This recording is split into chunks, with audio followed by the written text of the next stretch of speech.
Hello and welcome back once again to this lecture series on aluminum based alloys and metal matrix composites. So, we have seen that aluminum alloys can be heat treatable or non-heat treatable.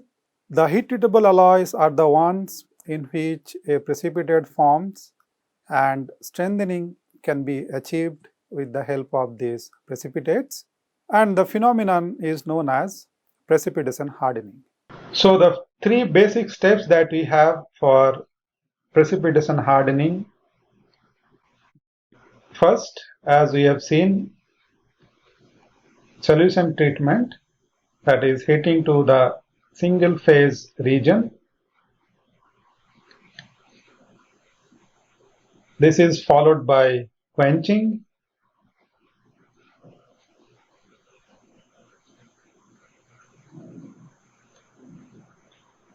and finally you will have to heat it at certain temperature for a certain period of time for the precipitates to form, and that operation is known as aging, and that is why this is also known as age hardening. Okay, so now that we have already discussed about these two, solution treatment and quenching, we can proceed to discuss about the aging operation.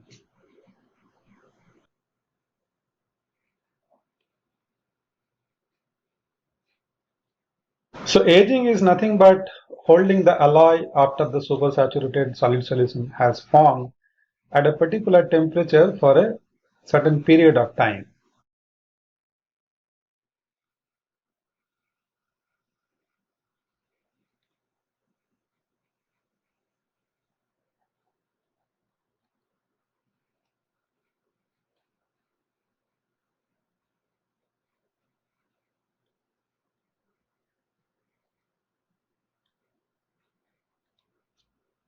Okay, and this isothermal heating can be in fact carried out at room temperature as well. And if you do that, this will be known as natural aging, when the aging is carried out at room temperature. Okay. So after the quenching operation, if you leave the alloy at room temperature itself for a certain period of time, which may be a few days, then you would see that the hardness will increase. And in fact, this is how this whole phenomenon was actually discovered, when a particular aluminum alloy was kept at room temperature and there was a delay in the experiment that they were carrying out.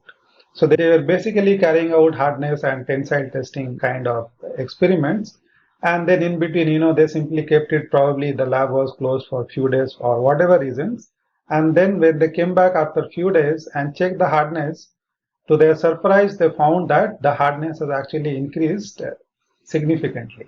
Okay, so that's when they wanted to actually go back and understand, and did few more investigations as to what led to that increase in the hardness, and ultimately they came to the conclusion that it was because of the formation of some fine particles during this period when the alloy was left in the room temperature for a few days. Okay. So if you do that at room temperature, that is going to be natural aging. Okay. But as I said before, it can be also done at an elevated temperature.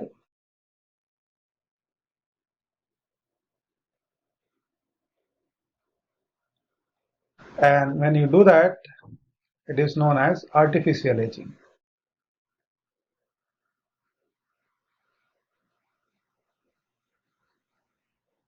This temperature for aluminum alloy could be anything in the range of 120 to 180 degrees Celsius, depending on the alloy that you have.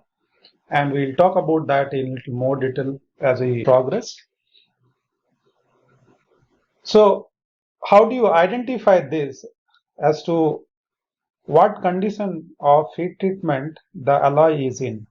Okay, whether it is in quenched condition, that means whether it is in the form of a supersaturated solute solution, or it is in the form of a naturally aged condition, or it is in the form of artificially aged condition. how do you recognize this? So in order to help us identifying the conditions of the alloys, again, there is a designation which can be followed, like how we have discussed before with regard to aluminum alloys for their compositions. In this case also, a particular nomenclature or a designation is followed to identify the condition of the alloy. Okay, so let us talk about that before we proceed to discuss more about the aging operation. And these are actually known as the alloy tempers. The condition of the alloy in terms of the heat treatment or any other operation which would have been done on the alloy before or after heat treatment, those conditions are known as alloy tempers.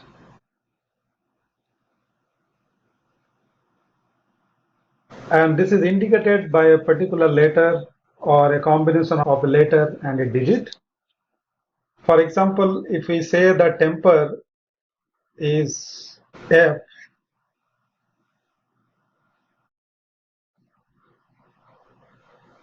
then as per this designation, the condition will be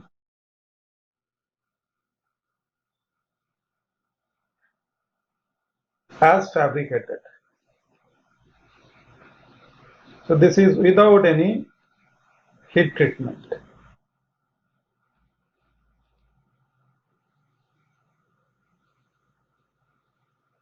Then according to this designation, the O temper stands for annealed condition. So this is again a heat treatment which is given to the material for certain purposes.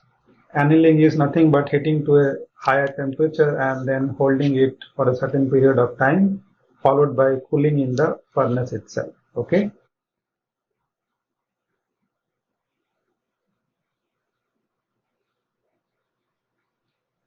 W stands for solution heat treated. That means if I simply heat the alloy to that single phase region and keep it in that condition,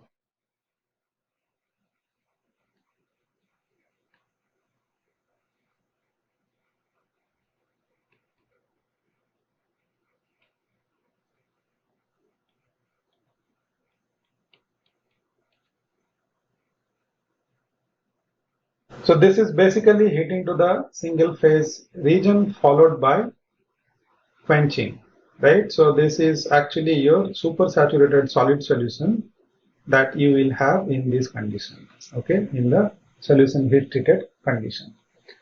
Now, when you age this after the quenching operation, then this later comes into picture, the letter T, okay, and this will be followed by a digit which will indicate what kind of aging treatment has been given to the alloy, right? So this can be like T3, T4, T6 and so on, okay? So let us try and understand what these digits indicate, okay? We'll start with T4. T4 temper means naturally aged. That means it is solution treated followed by natural aging.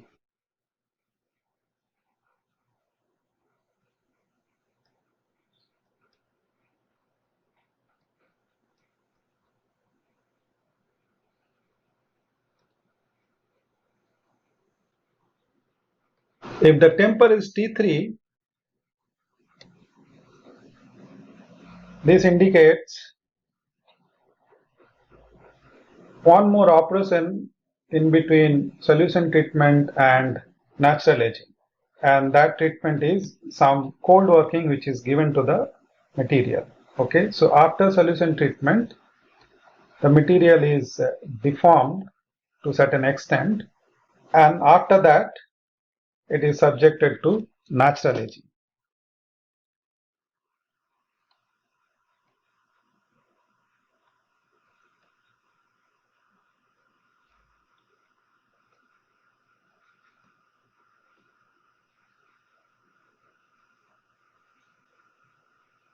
Similarly, T1 is quenching from an elevated temperature operation,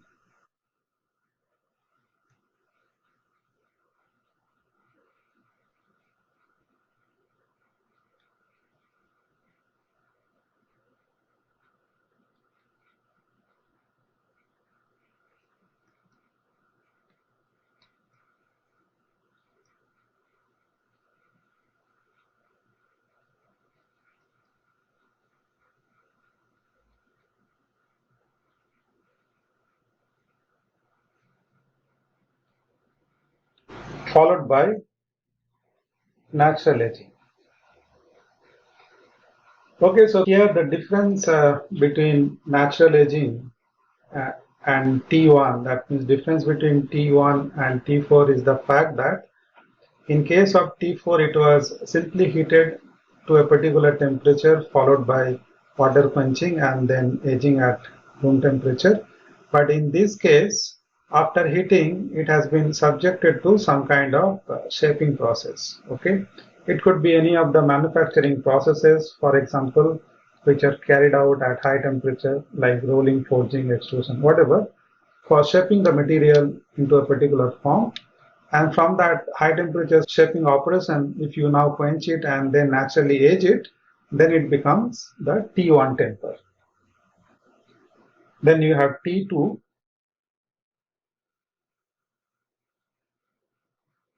which is same but with some amount of cold working in between. So T2 is the T3 equivalent of the T1 case. Okay, in T3 it was after solution treatment, it was given some cold working, and here after the shaping process at high temperature, it has been given some cold working before the natural aging. T5 is again a similar kind of operation, that is quenching from an elevated temperature shaping process followed by artificial aging.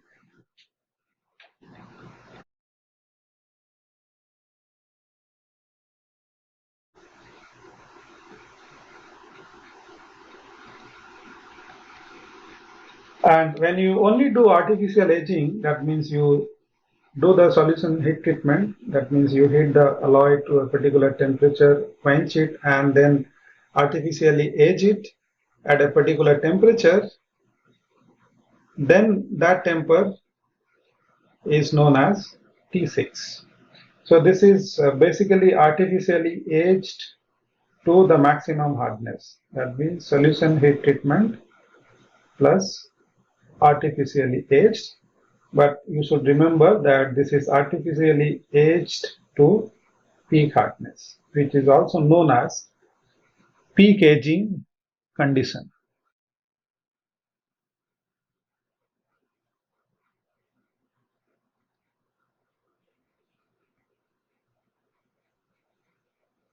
T4 is the room temperature equivalent of T6, right? So there also T4 condition, you will have to see at what time the hardness is getting to a peak, okay? Then we also have T7, which is solution heat treatment followed by some kind of stabilization treatment.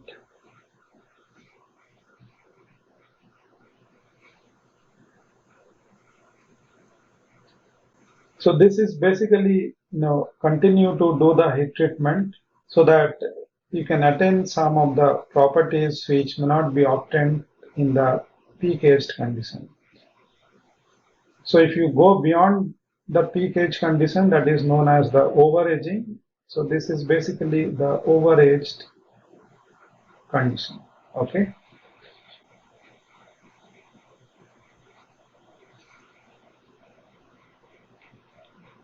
T8 is solution heat treatment followed by cold working and then artificial aging.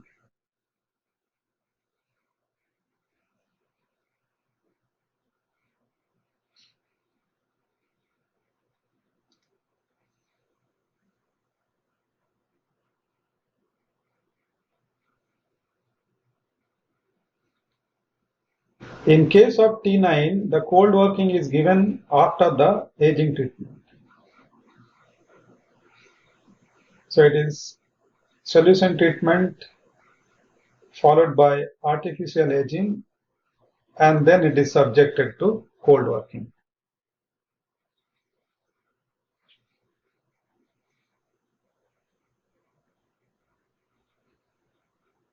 We also have T10, which is quenching from an elevated temperature shaping process.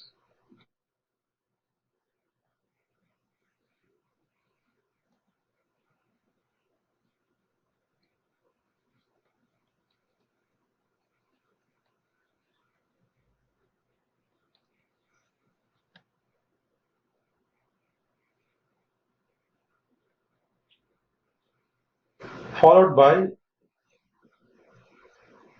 cold working and artificial aging.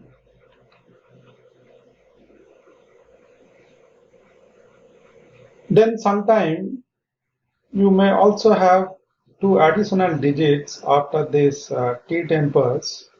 For example, you might have a temper like T6 followed by two more digits like this. This basically indicates, these two additional digits that you have, they basically indicate that after the aging treatment, some additional treatment has been given to the alloy for attaining some of the properties, which may be needed in the final product. Okay. For example, in this case, it is basically stress relieving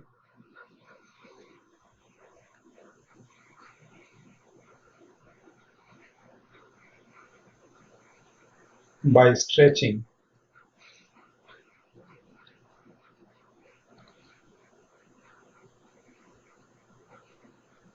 And this is done to remove the compressive residual stresses.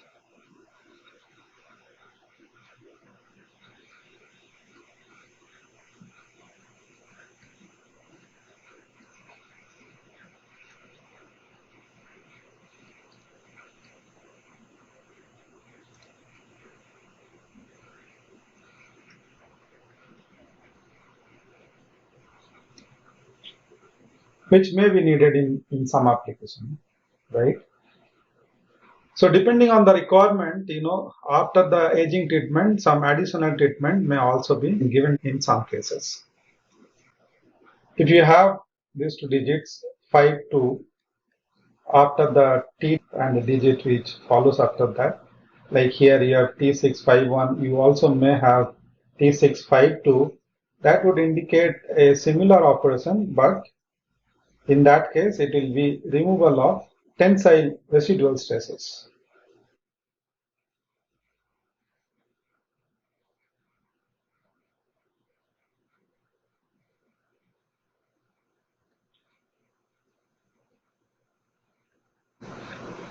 So here the stress is relieved by compression.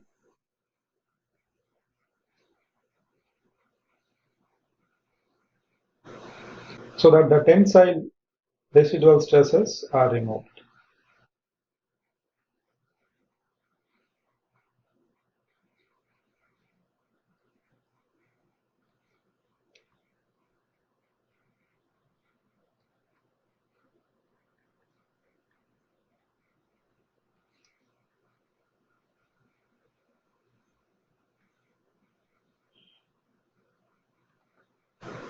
All right, so these are the different designations or the tempers which are used for the heat treatable alloys. Okay, and from these letters and numbers, now you can easily identify what is the condition of the alloy.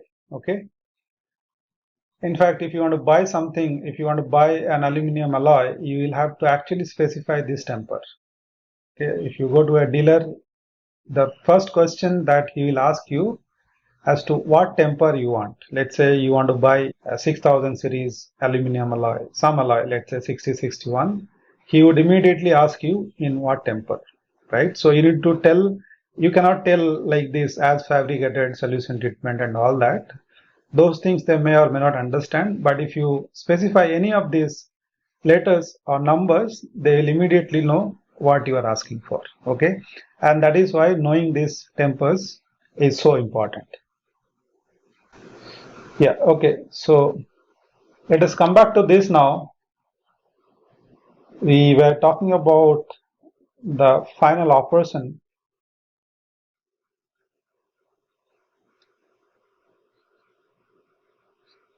in this precipitation hardening process, and this is aging. So what do you think, when you leave the alloy after this solution treatment and quenching, what do you think can happen to the alloy?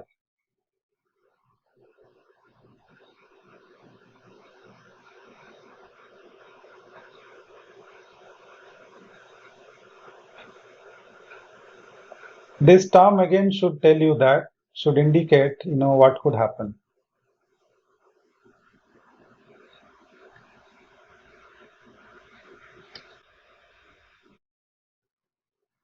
The excess that we have.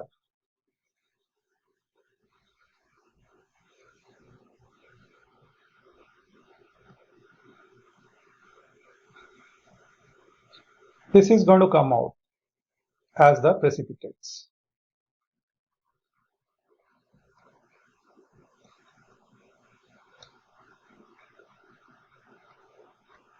And how much time it will take to come out, that will depend on the temperature.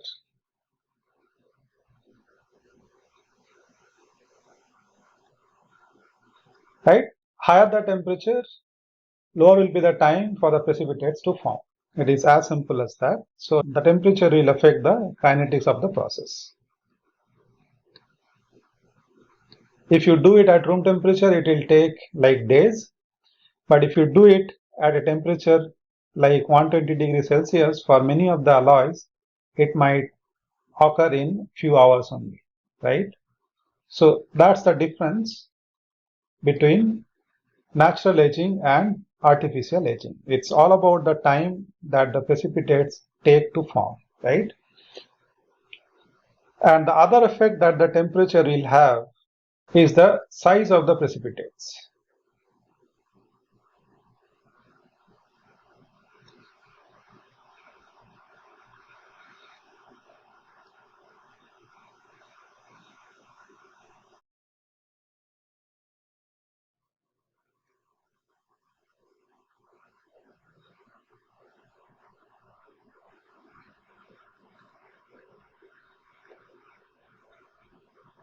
Higher the temperature, coarser will be the size, right? So if you want a finer precipitate, the temperature should be on the lower side, okay?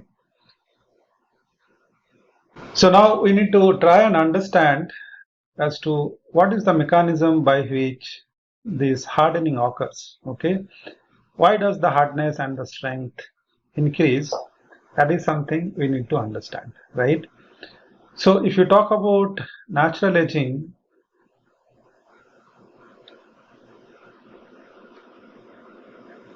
you are basically allowing the material a few days of time for the precipitates to form, right? So whatever excess that you had, the excess amount of the solute, that will come out and form some kind of clusters on particular planes.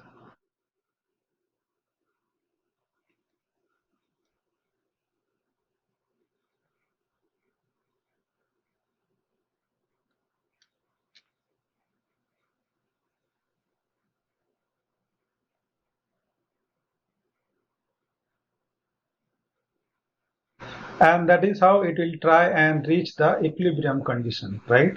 Because right now, before you age, the material is in a supersaturated state, which is not the stable equilibrium condition, okay? So as you allow that time, it will always try and go to that equilibrium condition by rejecting this excess amount of solute which is there, right? So given the chance, given the opportunity, this excess will come out and it will start coming out as cluster of atoms on certain planes, and these are known as GP zones. We'll talk about more on this. So in case of natural etching, the hardness increment that you have, that is due to formation of GP zones. Okay. So here you do not really have the precipitates that we are actually talking about. It is yet to take up the shape of a particular precipitate, because as we are going to discuss, you will see that these precipitates may also have a certain morphology depending on the alloy system and the conditions in which the aging has been done. So GP zones do not really have those kind of morphologies. So if you do the aging at room temperature and do not heat it to higher temperature, this will remain in the GP zone form only, and you may not have the precipitates in a particular morphology, right? So hardening in case of natural aging is due to the formation of the GP zones. Okay. So as I said, we are going to talk about more on this as to exactly how it forms, when it forms, and then what happens if you go beyond that. If you heat it to higher temperature, what will happen, and what kind of other phases that might be coming up as you heat it and continue the aging for a longer period of time. Okay, so all that we need to discuss. But for now, I'll stop here and I'll be back soon with more on this topic. Thank you for your attention.